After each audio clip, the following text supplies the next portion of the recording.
Detail చూస్తే Mahabub Nagar parliament నియోజకవర్గ పరిధిలో బీఆర్ఎస్ పార్టీ ప్రచారం జోరుగా సాగుతోంది. బీఆర్ఎస్ ఎంపీ అభ్యర్థి మన్నె శ్రీనివాస్ రెడ్డి వాడవాడలా జోరుగా ప్రచారం నిర్వహిస్తున్నారు. మహబూబ్ నగర్లో ఎగిరేది గులాబీ జెండానేనని మన్నె శ్రీనివాస్ రెడ్డి తేల్చి చెప్తున్నారు. పూర్తి వివరాలు మా ప్రతినిధి నరేష్ లైవ్లో అందిస్తారు. నరేష్,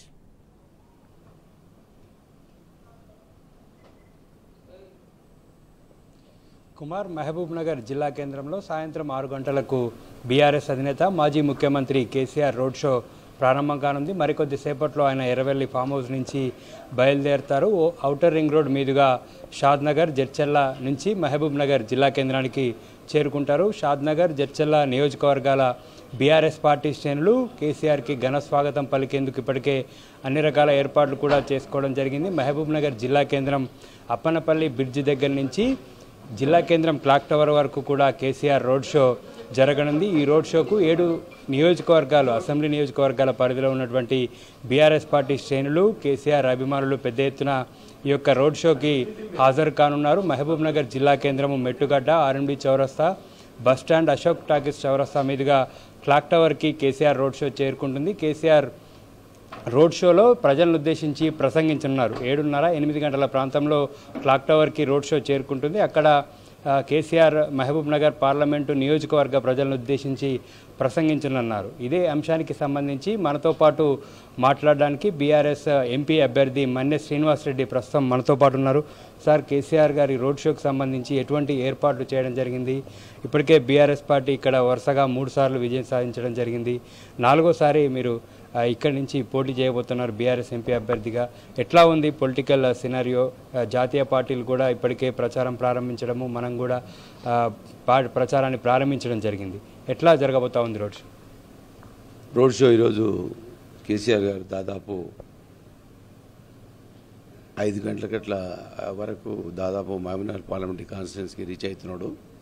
అక్కడ నుంచి కాన్స్టిట్యున్సీ షాద్నగర్, జడ్చర్ల, అక్కడి నుంచి మహబూబ్నగర్ చేరుకొని ఇక్కడ కార్నర్ మీటింగ్ మన క్లాక్ టవర్ దగ్గర జరుగుతుంది.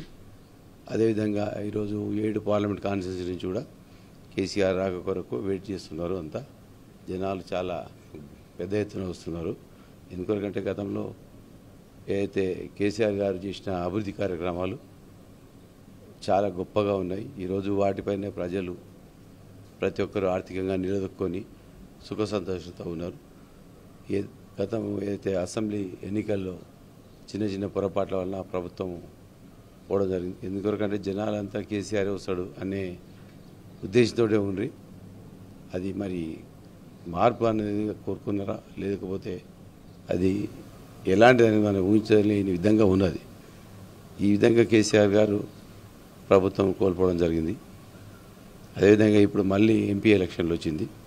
ఈ ఎంపీ ఎలక్షన్లో కూడా కేసీఆర్ గారు ఆశీర్వదించి నన్ను గతంలో 2019లో ఎంపీ టికెట్ మాకు ఇచ్చి పెద్ద మెజార్టీతో గెలవడం జరిగింది.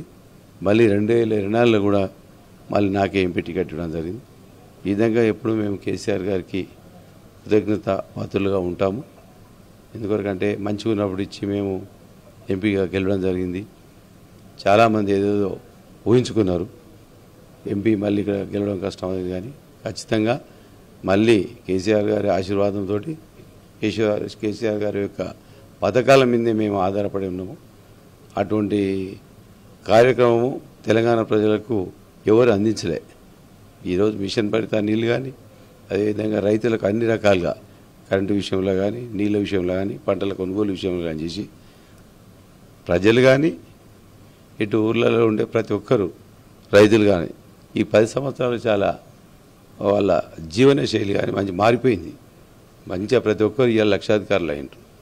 ఏదో చిన్న చిన్న పొరపాట్లు ఇక్కడ జరిగినాయో అది కానీ కేసీఆర్ పరిపాలన చాలా బాగుందని, ఇప్పుడు మళ్ళీ ఏదైతే కాంగ్రెస్ ప్రభుత్వం వచ్చిందో అమలు కానీ హామీలు ఇచ్చి ఆ హామీలు అమలు కావడం లేదు. ఈరోజు ప్రజలు చాలా వ్యతిరేకంగా ఉన్నారు. ఖచ్చితంగా మళ్ళీ 2024 మే 13 రోజు జరిగే ఎలక్షన్లో ఎన్నికలు మేము ఖచ్చితంగా పెద్ద మెజార్టీతో గెలుస్తామని తెలుపుతున్నా. అయితే ఇప్పటికే అసెంబ్లీ సెగ్మెంట్ల వారిగా, మండలాల వారిగా మీటింగ్ కూడా నిర్వహించడం జరిగింది. ఈ మీటింగ్లో క్యాడర్ ఉత్సాహం ఎట్లా ఉంది? ఎన్నికలకు ఎట్లా సన్నద్ధం చేస్తాం? చాలా కసిగా ఉన్నారు కార్యకర్తలు. ఈరోజు అయ్యో కేసీఆర్ గారు ఈరోజు ముఖ్యమంత్రిగా లేడు కదా, కనీసం ఎంపీ ఎలక్షన్లన్నా మనం ఖచ్చితంగా మళ్ళీ కేసీఆర్ గారిను మళ్ళీ నిలబెట్టుకోవాలి, కారు గుర్తుకు ఓటేయాలి అని ఈరోజు గ్రామాల్లో ఉండే ప్రజలు కానీ కార్యకర్తలు కానీ చాలా కసిగా ఉన్నారు. ఎలక్షన్ రేపు ఎప్పుడు వస్తుందో 13 అని చూస్తున్నారు. ఈ 10 రోజుల్లో కూడా మీరు పలువురు రైతులను కూడా కలవడం జరిగింది, ఎండిన పంటల్ని పరిశీలించడం జరిగింది. రైతులు మీరు వాళ్ళ దగ్గరికి వెళ్ళినప్పుడు ఏం చెప్తా ఉన్నారు రైతులు? దాదాపు పార్లమెంటరీ మామినార్ కాన్స్టిట్యున్సీలో 41 మండలాలు, ఇప్పటిదాకా 30 మండలాలకు పైగానే ప్రతి మండలం తిరగడం జరిగింది. ఇలా కార్యకర్తలు చాలా ఉత్సాహంగా ఉన్నారు.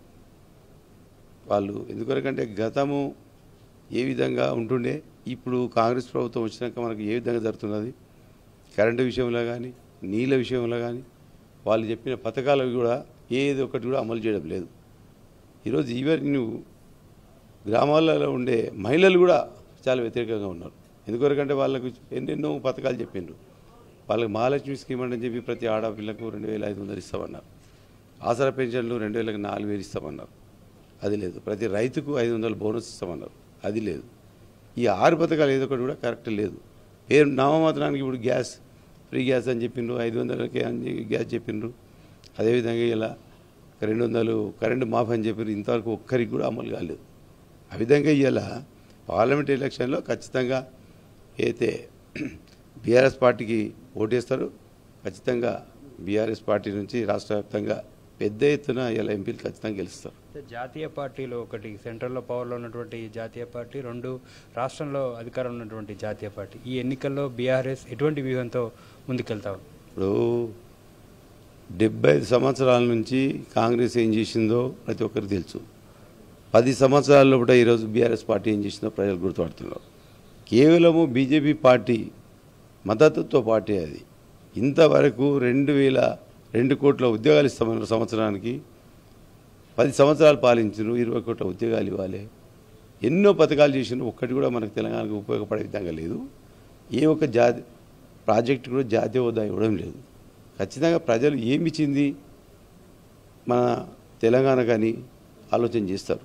కేవలము అత్యంతలు పంపించి ఇవాళ ఓట్లు అడగడము.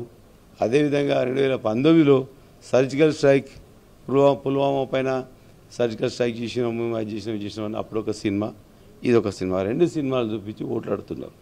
అదే సినిమాలు చూస్తారా?